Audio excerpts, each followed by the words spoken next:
يا مساء السعادة، النهارده هنعمل ورق عنب بس تحفة، ورق العنب مالي السوق وخصوصًا الورق العنب البناتي، الورقة الناعمة اللذيذة دي مالية السوق كده وده وقتها، فقُلت بقى أستغل الموسم ونجيب شوية ورق عنب نعملهم بطريقة حلوة جدًا، هنعمله بالضبط كده زي المطاعم أو بالطريقة السورية اللي بيبقى ليها مزازة بتركاية بسيطة جدًا، بس النتيجة رهيبة. يلا ما تنسيش تصلّي على الرسول ولايك وشير للفيديو وكومنت كده حلو منكم للتشجيع، وأول حاجة كده هنسمّي الله وهاجيب من عندي بصل، وبصل أبيض بيبقى حلو جدًا في الوصفات بتاعتنا، لو ما عندكيش استخدمي البصل الأحمر، يعني أي حاجة تستخدميها مش هتوقّفنا، هنقطّعه كده مكعبات وأنا هنا هاعمل كمية من الصلصة كبيرة، زي ما اتفقت معاكم قبل كده إن أنا لمّا باجي أعمل أي صلصة باعمل كده حبّة كتار باشيل منّهم حابة أستخدمهم في أي وقت تاني أنا أكون محتاجاها وما عنديش وقت، فأنا هنا خرّطت حوالي كيلو ونُص كده من البصل، وحطيت حلة وفيها شوية زيت على النار، وعلى طول هننزل بالبصل لحد لمّا يدّيني اللون الجولد الجميل ده، على طول هانزل بالطماطم بتاعتنا اللي إحنا عصرناها في الخلاط. نزلت بكل كمية الطماطم، نبتدي بقى نبهّر بهارات بسيطة جدًا، ملح وفلفل وهاقلّبهم وهاغطّي بقى الصلصة بتاعتي لحد لمّا تستوي كويس جدًا. دلوقتي بقى هاجيب كمان شوية كده من البتنجان والكوسة حلوين أوي دلوقتي في السوق، لقيت الكوسة كده حجمها حلو هي والبتنجان فقوّرتهم وغسلتهم، وورق العنب سلقناه بالطريقة المعتادة اللي هي مَيّة وكمون وعصرة كده من الليمون وشوية من الملح على طول 5 دقايق والورقة تطلع تتصفّى وشِلت منها العروق، وبجد الورقة تحفة جدًا.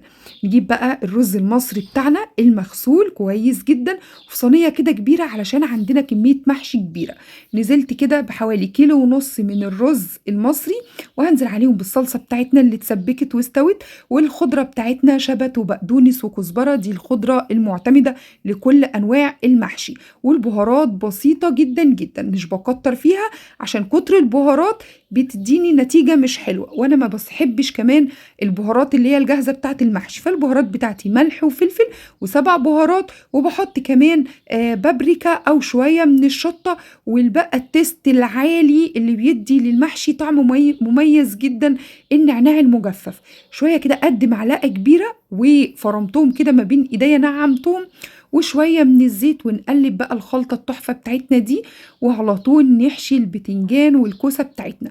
ما باملاش البتنجانية وما باضغطش على الرز عشان الرز ما يتكبسش وما يستويش معايا والبتنجانية هتضطر إن هي تفرقع علشان تقدر إن هي تاخد مساحة للرز، فباملاها كده نُص سواء للكوسة أو البتنجانية، امليها كده في النُص وادّيها مساحة براح إن هي تتنفّس، الرز كده جوّه يعرف يتنفّس ويستوي. خلّصت بقى تعالوا نعمل الورق العنب، وعشان تاخدي شوية ورق عنب طعمهم حكاية لازم تضيفي عليهم دبس رُمّان، معلقتين كده من دبس الرُمّان بيدّي حلاوة وتسكيرة، وفي نفس الوقت بيعلّي كده من نسبة المزازة، بجد خطيرة، خطيرة، خطيرة، جرّبيها هتعجبِك أوي التركاية دي.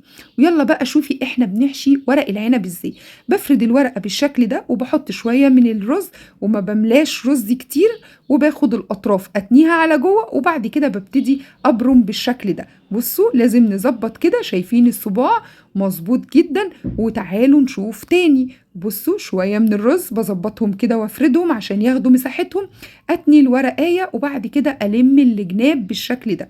لازم نقفّل على الرز بتاعنا كويس جدًا عشان لمّا ييجي يستوي ما يطلعش الرز منها ويبهدل الدنيا والصباع يطلع مضبوط زي ما لفّيناه، بجد ما بياخدش أي وقت يا بنات. ودي الحلة اللي إحنا عملنا فيها الصلصة، هنحط بقى فيها شرايح من البصل وشرايح من الطماطم وشرايح من الجزر، بيدّي تيست حلو جدًا، جدًا. واحط بقى كمان كده البتنجان بتاعي وارصه بالشكل ده، شايفين؟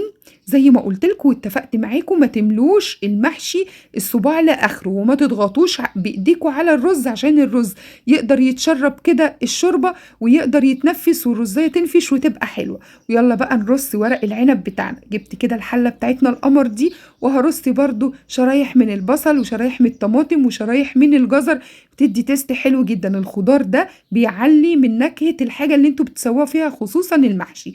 وده ورق العنب بتاعنا اللي اتلف بصوا ما شاء الله مفيش ولا غلطة، الصوابع كلها قد بعض، مظبوط ومتلف ومتقفل كده حلو، علشان خاطر لما يستوي يطلع واخد نفس الشكل، يعني زي ما يدخل كده زي ما يطلع. ونرصه بقى كده بطريقة دائرية علشان نقفله، ولما نيجي نقلبه يبقى مدينا شكل مظبوط كده ومنسق. شايفين؟ نرتب كده الصفوف كده طريقة دائرية ونظبط كده الصوابع بتاعتنا. انا لفيت الحلة كده كلها بنفس الشكل اللي قلتلكوا عليه. شرايح بقى من الليمون، واجيب طبق كده يكون قد الحلة علشان يقفل على المحشي بتاعنا. ودي الشوربة بتاعتنا. عندك بقى شوربة فراخ استخدميها، واحط كده عليها معلقتين من الصلصة اللي احنا عملناها، او معلقة من الصلصة اللي هي المعلبات. بس طالما انا عندي صلصة انا لسه عاملاها فهاخد منها واقلبها. لو ما عندكيش شوربة تقدري تجيبي مية وتحطي عليها ملح وفلفل ومكعبين كده من المرق ومعلقتين من الصلصة زي ما قلتلك، وهتاخدي احلى شوربة، مع اضافة كمان معلقة من السمنة بتبقى حلوة قوي، وخصوصا لو سمنة بلدي. هقلب الشوربة بتاعتي واسقي كده المحشي بتاعي.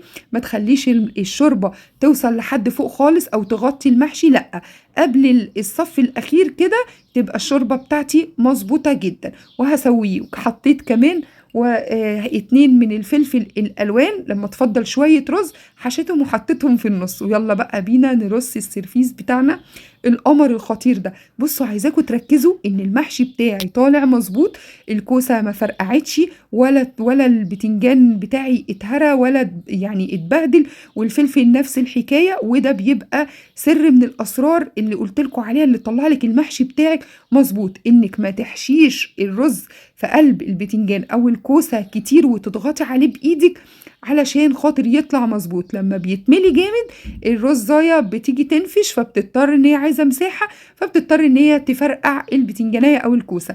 وده الرز بقى طالع مفلفل ومستوي، والصلصه تحفه وخطيره وبجد رهيب. يلا بقى نشوف ورق العنب الرهيب بتاعنا ده.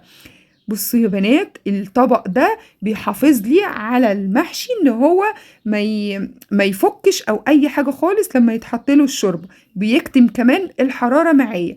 نقلبه بقى كده على السرفيس بتاعنا. بصوا ما شاء الله، تورتايه طالعة شكلها رهيب جدا وتحفة تحفة تحفة بجد. التصوير والإضاءة ظالمينها. والصباع بصوا اللهم بارك، زي ما لفيناه طلع مظبوط ومش متبهدل ولا أي حاجة، والرز مفلفل وبجد طعمه خطير. أتمنى إن يكون الفيديو عجبكم وتكونوا استفدتوا منه، ويا ريت لو عجبكم ما تنسوش لايك وشير وكومنت حلو منكم للتشجيع. وأقول لكم أسيبكم في رعاية الله ومع ألف سلامة.